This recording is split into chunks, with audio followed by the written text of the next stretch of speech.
During every parlay, our guest will play some Lego. Together, all ecosystem players will have co-created this Lego pirate ship. There it is. Cool. Welcome back, everybody. Today we have the honor of Mr. Pascal Cools from Flanders DC. So Pascal, if you can tell us a little bit about yourself, please, first. I am now at Flanders DC since 2005 already, 13 years. I was one of the first people there. So I watched it grow and hopefully made it grow myself as well. Pascal, Flanders DC helps companies grow. What sorts of companies, or is it most interesting for them to reach out to you guys? Basically, and it sounds maybe a little bit strange, but it could be at all stages. We help out the real startups and even the pre-starters. They reach out to us, but also the bigger mature companies, and I'm talking about companies with a couple of hundreds of people that can come to us. But of course, what we do is different.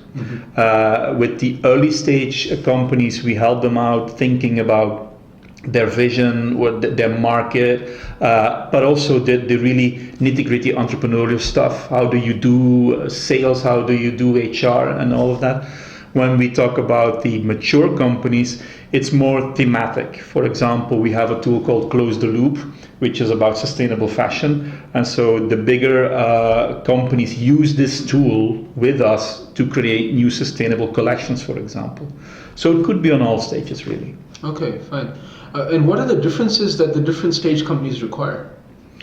I think the early stage companies, they really often have no clue. Okay. I must admit. We have people, because we are focused on creative industries, we have people with no background whatsoever in business or in economics or whatever. So there we have to work with the person. It's the person who is the entrepreneur. And that person isn't always really entrepreneurial at the moment. They have an idea and they want to grow it. But we have to work with them to become an entrepreneur. When we work together with bigger companies, of course, this is completely different. They have a whole structure. You work together with the innovation manager or with the sales director or with what have you. So it's a completely different approach. The first one is more about professionalizing them. The second one is, like I said, more thematic. It's either on sustainability or technology focused. So it is a big difference in approach. Would it be fair to say the first one is more helping them with the idea and the second is more with the execution? Yeah, the idea and the personal traits that you need to have as an entrepreneur, and the second is very much with the execution indeed. Although I must admit that I'm often surprised that even the bigger companies still need some inspiration sometimes and a push to have a revision of their paradigm and how they look at things. People often think that bigger companies should have the more forward vision. This is not always the case. Often it is, but not always. So I think the inspiration part is also very important when we go in the later stages of the companies, is showing them how could things be different. And this is what we did with Supernova, for example, the festival that we organized together with Jürgen Engels. It's showing mature companies, okay, what will the future bring to you as a company, and how should or could you translate it to what you're doing at the moment? Pascal, you must have helped hundreds of companies in the last 15 years with Flanders DC. What were some of the common characteristics of where a company reached out to you guys for help, you guys helped them, but they still failed? Oh, it's really difficult to find common characteristics because it can depend on so many things. And one thing that we see is, when will it never work if an entrepreneur is uncoachable?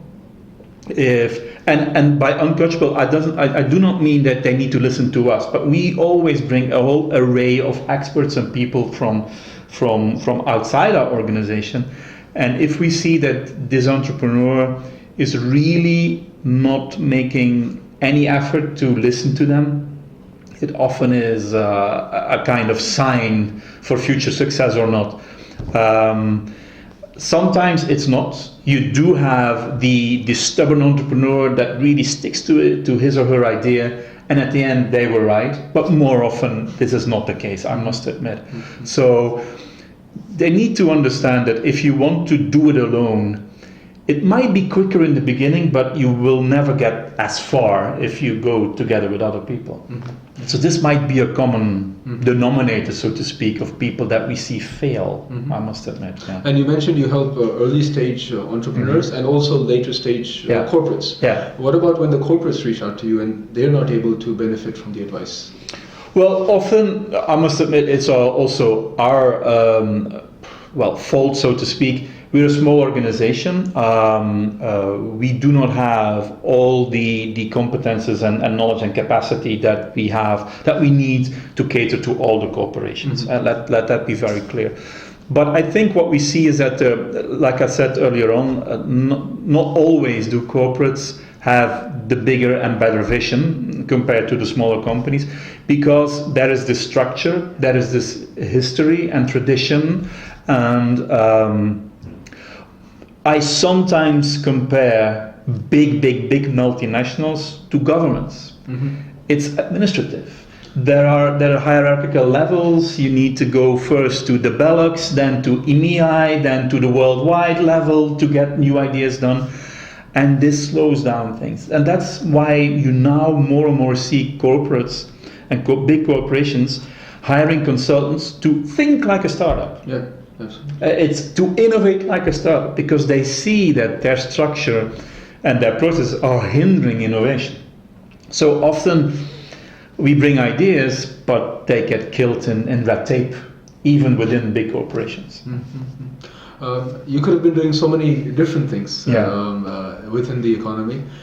Why did you choose to work in this creative and innovative sphere of the economy? Because it gives a lot of energy. Because I have the feeling that I'm always experiencing what the future will bring in a couple of years.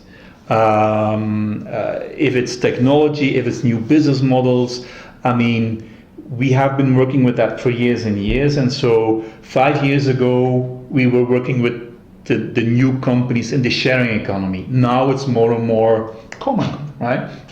At the beginning, it was like new. What is happening here? So that's really, well, with lack of a better word, interesting. It's, I mean, it's fun every day. It's something different. I would make a lot more money if I would focus on one thing and do just that, and go to big corporations and say, look, I will do your financing process and I will re-engineer it. We will make lots more money.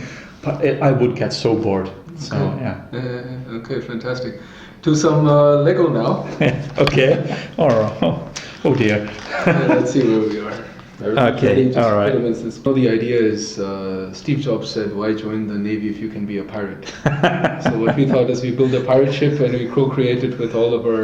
very good, very good. You still have a long way to go though to make it a pirate ship, but okay, it's getting there. Oh, nice. You can pick it up and pick it up, show it off. Yeah, there you go. There it is. Cool. Fantastic. Very good, very good. Thank you very much. Thank you. Thank you.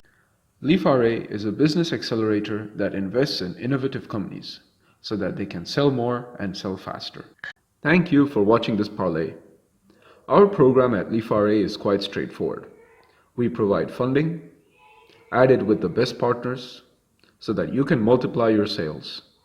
And there's no hassle of moving to our locations.